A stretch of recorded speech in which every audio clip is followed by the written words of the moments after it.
അരിഞ്ഞ് വെച്ചിട്ടുണ്ട്.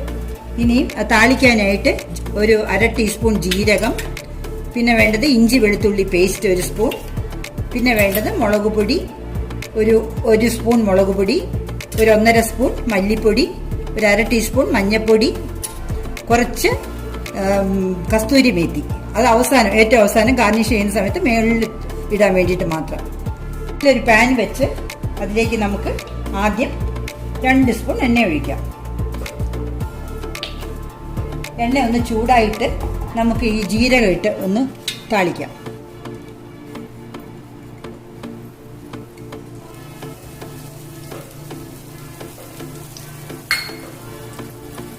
ജീരകം നന്നായിട്ട് പൊട്ടിയിട്ട് നമുക്ക് ഉള്ളി ഇടാം.